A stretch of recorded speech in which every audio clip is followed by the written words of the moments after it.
지금 남북한이 통일이 되면 네. 남북한이 다 경제적으로 어려워진다. 네, 심지어는 맞아요. 뭐 북한에서 거짓대가 몰려온다. 맞아요. 그래서 우리가 시간을 좀 두고 네. 북한의 경제를 어느 정도 성장시킨 다음에 통일해야 된다. 이런 주장들이 있어요. 맞아요.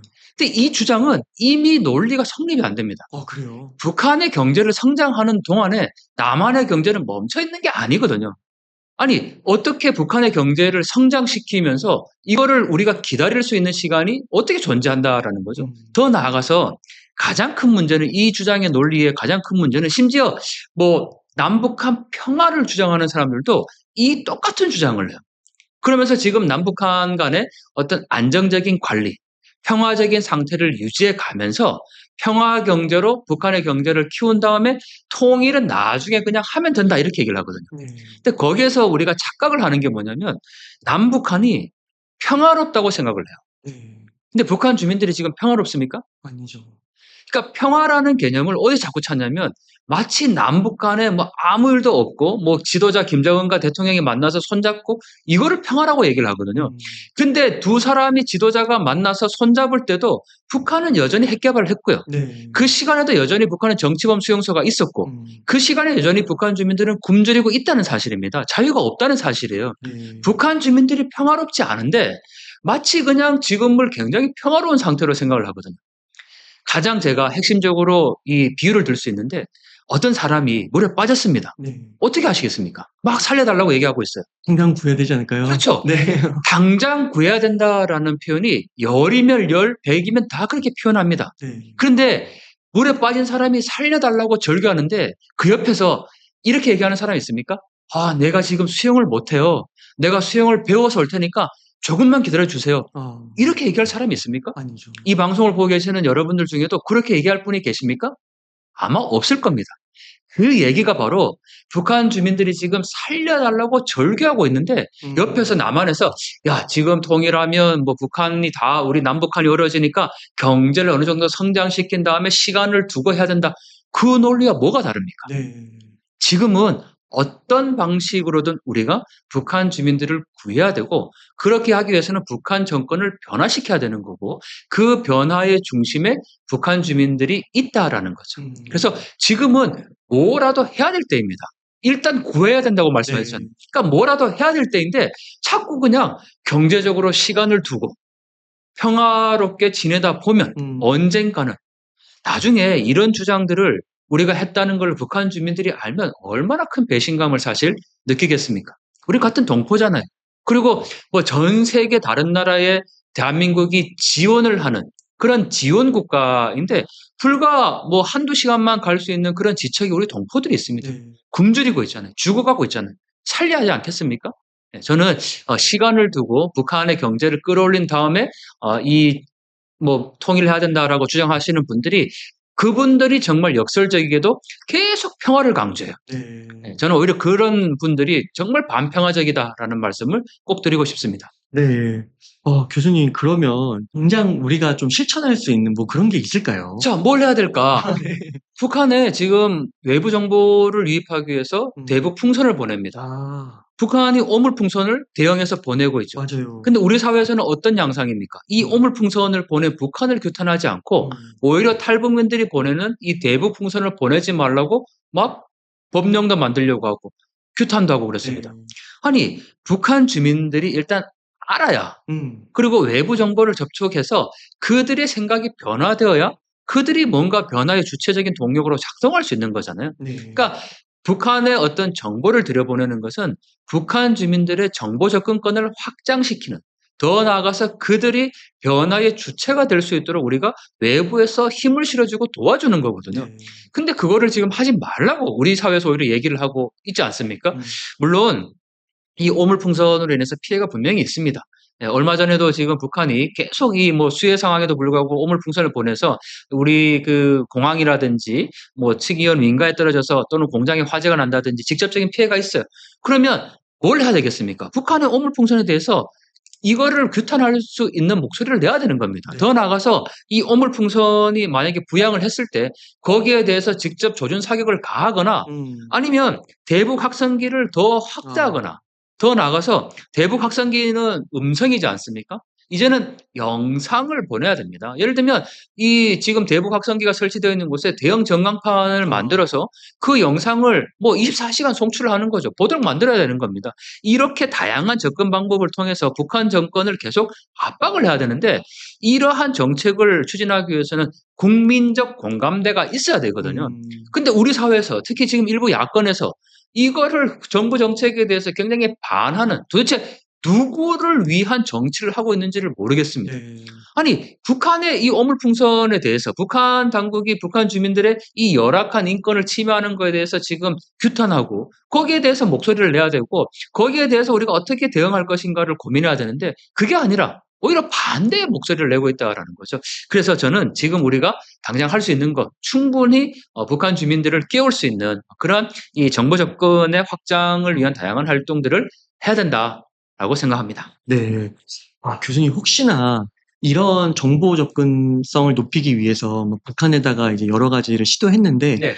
이런 게 이제 점증적으로 자극이 돼 가지고 무력 충돌이나 네. 조금 진짜 극단적으로 말하면 막 핵무기를 사용할 수도 있잖아요. 이런 우려까지는 번질 가능은 없을까요? 물론 저는 음. 어떠한 경우에라도 튼튼한 안보를 통해서 힘에 의한 평화를 유지해야 된다고 생각합니다. 네. 그리고 우리가 전쟁을 뭐 준비하거나 뭐 전쟁에 대해서 두려워할 필요는 없습니다. 왜냐하면 많은 분들이 자꾸 지금 정책을 강경 정책이다. 그리고 지금 말씀하신 것처럼 이렇게 가면 전쟁이 나는 것 아닌가? 이렇게 생각을 하시는데 네.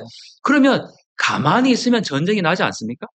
우리가 네. 가만히 있으면 북한이 핵 개발을 하지 않습니까? 하죠. 북한의 핵 개발은 지금도 계속되고 있어요. 그거는 네. 우리의 영역과는 지금 상관없이 북한의 김정은은 자신의 정권을 유지하기 위해서 핵무기 개발, 또 핵실험, 또 더 나아가서 미사일 발사 계속합니다. 네. 그러면 여기에 대해서 대응하는 것이 그게 왜 강경 정책이고 마치 사람들을 자꾸 이제 호도하는데 이러한 어떤 군사적인 조치에 대해서 대응하는 것은 정상적인 영역인데 이거를 마치 전쟁 광인 것처럼 뭐 음. 이렇게 가면 전쟁이 날 것처럼 그렇게 호도하는 게 문제인 거지 네. 국가가 자신의 국방을 지키면서 튼튼한 안보 위에서 아니 북한의 어떤 위협에 대해서 군사적인 조치를 감행하는 거 그게 왜 강경 정책입니까? 아니 도대체 평화가 도대체 뭡니까? 음. 이 남북한 간의 뭐 힘에 의한 평화 이렇게 이제 표현을 하는데 마치 힘에 의한 평화가 굉장히 강경책이고 뭐 전쟁 유발이 날 것 같고 그리고 북한이 핵무기를 쓰면 어떡하냐 그런 우려 더 나아가서 뭐 통일이 되면 우리가 감당할 수 없다 이런 우려할 필요 없어요. 왜냐하면 대한민국의 저력이 있지 않습니까? 음. 그런 말하는 사람도 대한민국의 국민입니다. 아. 그리고 대한민국 국력을 이루는 한 사람이에요. 아니 우리가 그렇게 약합니까? 네. 네, 저는 너무 이 미래에 대한 불확실성을 그렇게 좀 약하게 가소평가하게 할 필요가 없다고 생각해요. 전쟁 충분히 우리가 할 수 있는 역량이 있는 거고요. 또 그것을 전쟁을 하기 위해서 준비하는 게 아니라 평화를 만들기 위해서 전쟁을 억제하기 위해서 지금 이러한 조치들을 취하고 있는 거잖아요. 네. 근데 전쟁 그 자체가 목적이 아니라는 거죠. 음. 잠재적인 위험 요인을 제거하기 위한 정당한 수단을 지금 군사적인 조치를 하고 있다. 이렇게 봐야 되는 거죠. 네. 그리고 진짜 실제 군대를 가 보면은 이렇게 작게도 이렇게 단계가 네. 있는데 우리가 이거 너무 이제 극단적으로 사고를 하는 것 같기도 하네요. 너무 이렇게 엄청 핵전쟁 두고 한쪽은 완전 무대처 뭐 이런 식으로 해서 그렇죠. 양극단을 선택하는 것 같은데 네네. 사실 이 가운데는 많은 전략과 전술이 또 있을 수 있는 거고요. 정확하게 지금 정리를 해 주셨는데 우리가 뭐 각 군대에서 말하는 작게 네. 5027 그런 네. 것도 다 이 단계가 분명히 있는 거고요. 또 지금 북한의 급변 사태가 발생했을 때 어떠한 대처와 대응을 해야 될 것인가 정부의 플랜이 있습니다. 너무 우리가 국가를 믿지 않고 또 지금의 한국이 갖고 있는 이 국방력 얼마나 튼튼합니까? 네. 그리고 한국의 경제력 자꾸 우리가 경제가 어렵다라고 얘기를 하는데 물론 민생 경제가 어려운 거는 사실이지만 이게 우리가 지금 뭐 대한민국이 금방 뭐 붕괴될 것처럼 이렇게 자꾸 이제 주장하시는 분들이 계세요. 왜 그렇게 주장합니까? 이 대한민국을 자꾸 믿지 못하고 자꾸 대한민국을 핵책하려고 하는 그런 이 집단들이 분명히 있는 거거든요. 그래서 저는 이러한 부분들을 우리가 좀 경계할 필요가 있고 좀 강한 자신감 뭐 그거는 국방력과 경제력 또 북한을 포용할 수 있는 이 모든 역량들이 우리에게는 있다. 그래서 좀 더 자신감을 갖고 지금의 이 북한의 변화를 우리가 주도적으로 만들어 가야 될 때다라고 생각을 합니다. 네. 이게 약간 그 교수님 말씀 들으면서 약간 그런 생각이 드는 게 그 부모님 세대는 네. 어렵게 진짜 그 보릿고개 막 지나면서 지금까지 이렇게 경제 우리나라를 발전시켜 왔잖아요. 네. 근데 소위 이제 밀레니얼 세대, 저 네. 같은 X세대 분들은 그런 거 잘 모르고 음. 그냥 받으면서 자라났잖아요. 그러면은 생각이 자연스럽게 굉장히 이상적이고 네. 뭔가 내가 갖고 있는 것들의 소중함을 잘 모르고 아. 이렇게 이제 부족한 것만 계속 탓하게 되고 이런 것들이 네. 좀 있는 것 같은데 네. 제가 이제 나이를 먹고 가정을 꾸리고 이러다 보니까 책임감 뭐 네. 그리고 내가 이런 것들을 정말 부모님으로부터 많이 받았구나 이런 것들 생각하게 되더라고요. 네. 그러니까 뭔가 조금 더 이렇게 현실적인 접근 그런 것들을 조금 이렇게 말씀해 주시는 것 같아서 굉장히 도움이 많이 되는 것 같습니다. 아니 근데 제가 뵀을 때는 네. 굉장히 청년 네, 가정을 꾸리시고 그 정도 나이시군요. 네, 죄송합니다. 아니 사실 저는 네. 그 지금 주신 말씀이 굉장히 감동적인데 네. 제가 늘 이렇게 이제 표현하거든요. 우리의 아버지 어머니 세대들이 산업화 세대 네. 그리고 저희 형님 누님 세대들이 뭐 민주화 세대다 이렇게 이제 표현을 하는데 아버지 세대들이 만들어준 그 경제적인 풍요로움을 저희는 거저받은 세대입니다.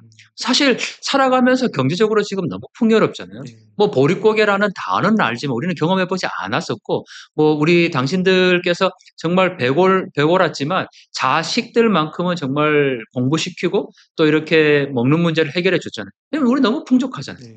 근데 저는 이 산업화 세대 또 민주화 세대 그 다음이 바로 저희 세대인데 그러면 우리는 뭘 해야 될까? 저희는 바로 통일 세대가 돼야 된다. 이 조국이 지금 분단되어 있고 반쪽짜리 조국이잖아요.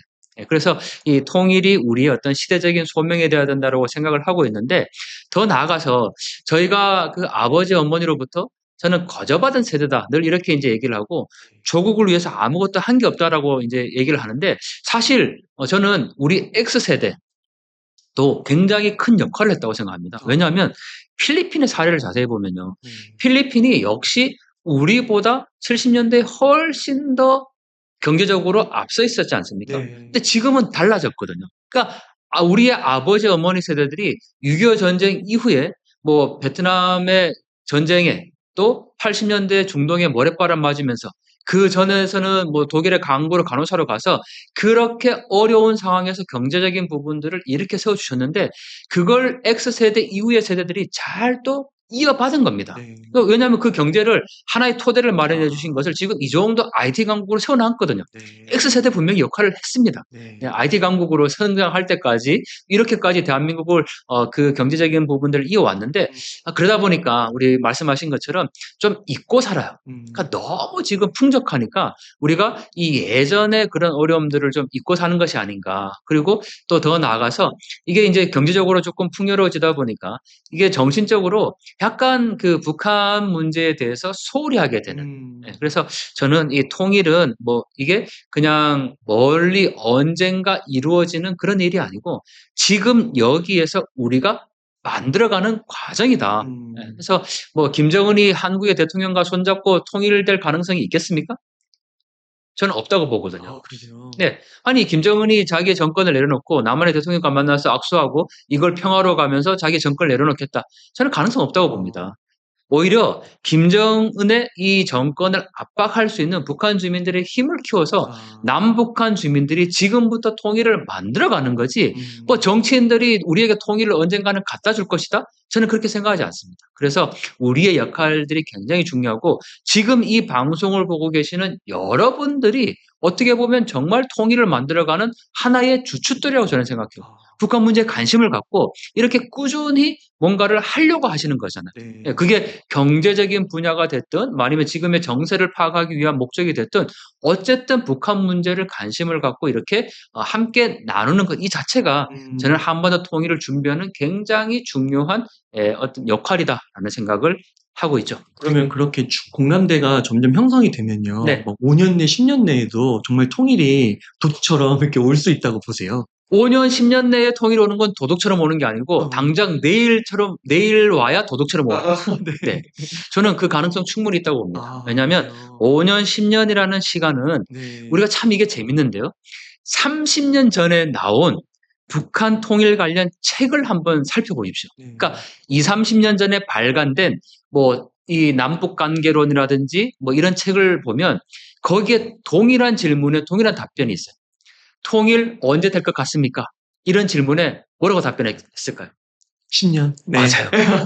10년 내에 통일이 될 것이다. 네. 이게 누가 보더라도 뭐 10년은 장기도 아니고 뭐 내일 당장도 아니고 굉장히 두루뭉실한 이 시간이잖아요. 그러니까 네. 20, 30년 전에 발간된 책에서도 늘 그 얘기를 해요. 10년 안에.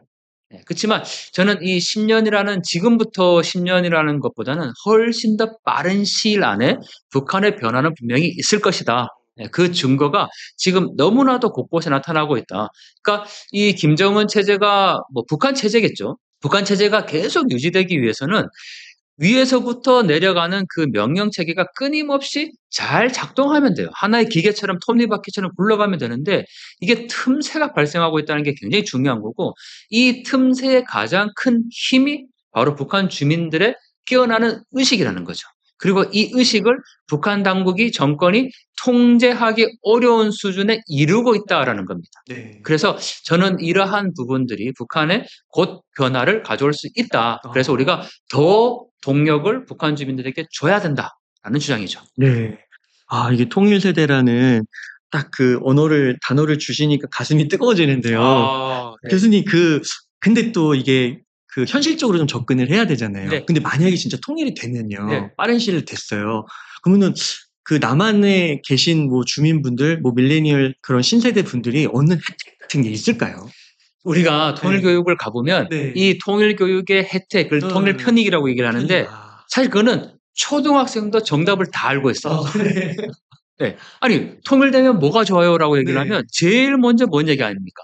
북한의 지하자원, 그리고 인구 증가, 국력의 증가, 군사력의 증가, 이걸 제일 먼저 얘기를 하거든요. 뭐 심지어는 남성들은 군대 안 간다 얘기.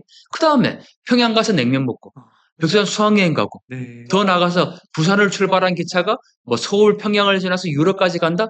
이 얘기를 다 해요. 초등학생도 알고 있어요. 네.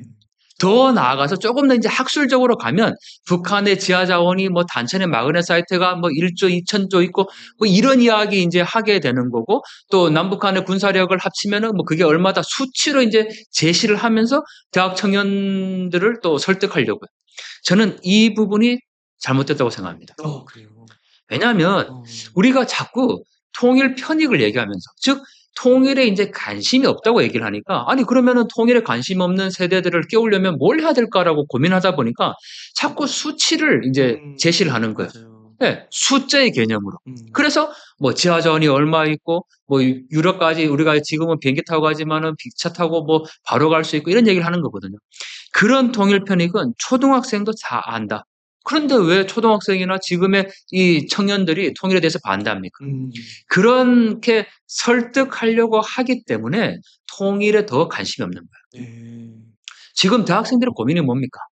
당장 어떻게 하면 등록금 낼까? 맞아요. 어떻게 하면 좋은 아르바이트 자리를 구할까? 취업할까? 네, 취업할까? 그리고 어떻게 하면 영어 점수 올려야 되나?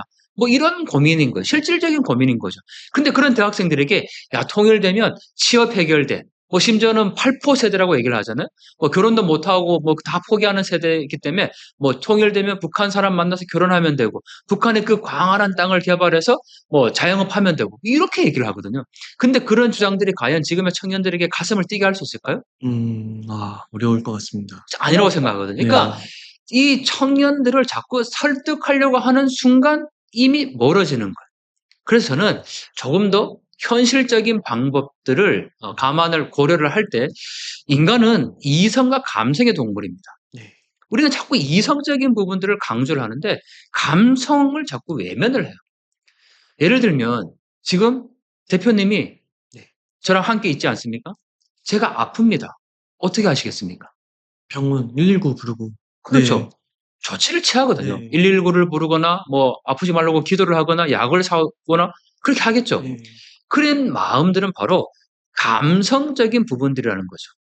내 옆에 누군가가 아픕니다. 그러면 그 아픔에 공감할 수 있는 능력들을 다 가지고 있거든요.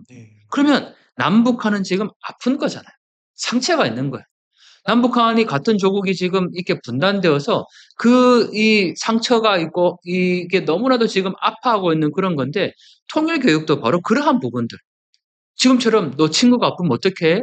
라고 질문하고 똑같이 너가 친구가 아플 때 그렇게 상처를 싸매주듯이 지금 남북한이 너무 아프다. 이 상처를 우리가 어떻게 싸매주고 또 치유해 가질 수 있을 것인가? 이런 답을 스스로에게 할 수 있도록 주면 되는데 자꾸 설득을 하죠. 통일되면 북한의 단천의 마그넷 사이트 뭐 얼마 있고 뭐 북한의 지하 자원이 뭐 이런 얘기부터 하니까 그게 이미 통일의 마음들이 멀어지는 거다. 네. 그래서 저는 이 자꾸 뭐 통일의 이성, 감성 어느 한쪽이 아니라 이 모든 부분들에 대해서 우리가 좀 강조를 할 필요가 있다 음. 생각합니다. 통일은 약간 이제 지상 사명 같은 걸로 봐야 되는 걸까요? 남한 사람들의. 근데 예. 사명, 소명이라고 얘기를 하면 아니 예. 내가 왜? 이런 생각을 갖죠. 아. 그리고 아버지, 어머니 산업화 세대, 형님, 누님 민주화 세대, 그래서 그 이후 X세대 밑으로 우리는 통일 세대라고 얘기하면 굳이 내가 왜? 음. 라는 생각이 많죠. 네. 그래서 우리가 그렇게 하자라고 자꾸 설득을 하기 위해서 어. 이 통일 표현익에 자꾸 수치를 대입하는데 그렇게 하면 더 멀어지죠. 아. 그래서 저는 오히려 정말 그런 당위성에 대한 부분들을 강조할 수밖에 없습니다. 하지만 그거를 그냥 맹목적인 네. 뭐 아버지 어머니들이 경제 일으켰고 뭐 형님 누님 세대들이 민주화했으니까 우리가 이걸 해야 된다 그런 의미라기보다는 인간이 살아가면서 두 가지 문제가 해결된 거잖아요. 먹는 문제 그리고 자유의 가치 이거를 북한 주민들도 함께 누릴 수 있어야 된다는 거. 저는 그걸 공정의 가치라고 보거든요. 네. 지금 이 MZ 세대의 가치는 공정이잖아요. 네. 그런데 지금 우리가 누리고 있는 자유민주주의와 인권과 경제적인 풍요로움을 북한 사람들은 누리지 못하고 있어요. 불공정한 거예요. 그래서 이러한 가치들을 남북한 주민들이 함께 누릴 수 있도록 만드는 거, 저는 그러한 가치로 이 통일 문제를 좀 접근할 필요가 있다고 봅니다.